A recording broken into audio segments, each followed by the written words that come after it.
Hello there, welcome back to Project Syntar. Today's episode will be talking about the first early diversification life undergoes on Aurelios. This marks, essentially, the start of this planet's Cambrian explosion. On this planet, however, the era will not be called the Cambrian but instead the Primordian. You are here.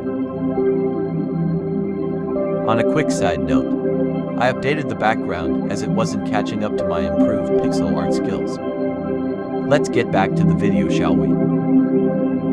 Some of the first organisms to evolve into no forms would be the Infernophyta. After they cover the ocean floor, they will start competing with each other, having to grow taller and taller. One offshoot could grow thin, leaf-like structures to take in more sunlight than their neighbors.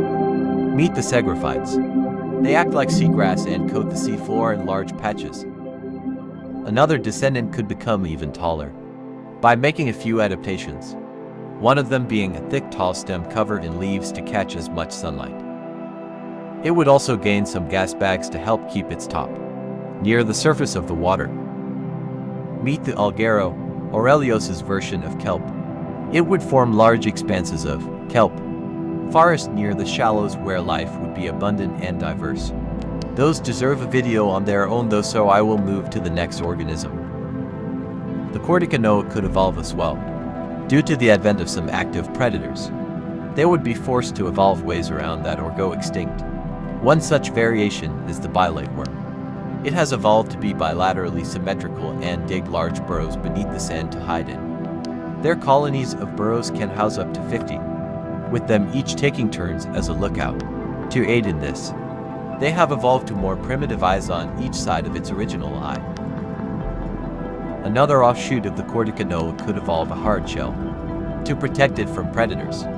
It could also gain two appendages in front of the mouth that are lined with spines that are used to scrape of pieces of Infernophyta and other types of Algae as well as defend itself.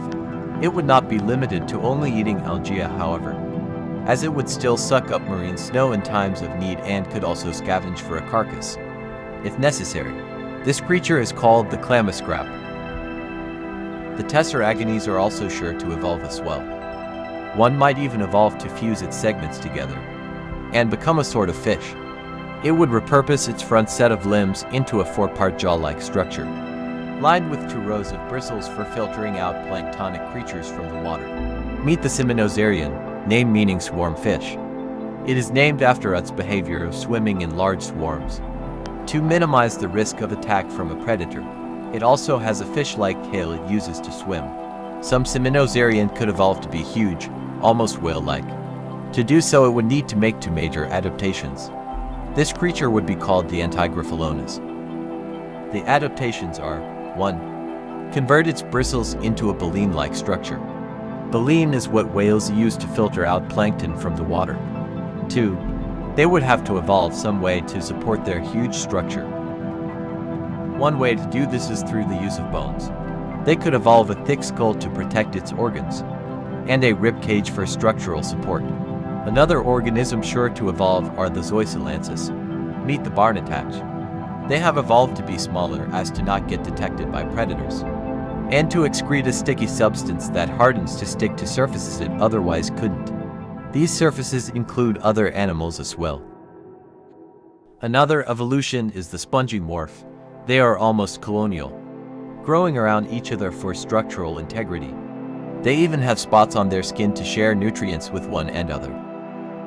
The spongy morph as well as the Zoysilances and the Barnatach will all grow in large, vast colonies analogous to earth coral reefs. They would be huge and beautiful, colored in a big myriad of colors, and would be home to a humongous range of organisms. They also, as well as the Algero forests, deserve their own video, so I will move along to the next descendant of the Zoysilances. This is the Terrapea. It is a sessile ambush hunter. It has evolved to keep its entire body under the ground, only leaving its mouth exposed. Even then, sand covers it and balances on the hairs, making it almost undetectable. It waits for a creature on the seafloor to wander too close, or even a swimming creature to come near. Then it sucks hard, creating a vacuum and sucking in the poor animal. It then spits out the sand and digests the creature, Its metabolism is so slow that it can go weeks without a single good meal. We have heard so much talk about an active predator, yet we are yet to see anything of the sort. Well, let's get right to it then. Meet the Ceranopleus. Keeping its signature segmentism, this descendant of the Tesseragines has developed a taste for flesh, gaining an exoskeleton made of keratin to help keep its structure and maintaining its segmentism. This agile hunter is sure to keep any weak animal on their toes. They have adapted their front limbs for slashing and grabbing prey that tries to escape. Once caught, it will then kill it and suck its dead victim's corpse into its mouth. It primarily eats stuff like the Simonozarian and juvenile Antigryphalones. It also will occasionally commit cannibalism or eat a flucarcinine. What is that, you may ask? Well, let's find out. This is a flucarcinine.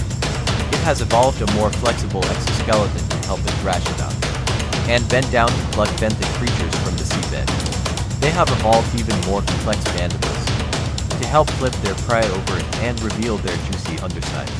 They travel in pods of up to 8, decimating the seabed wherever they go.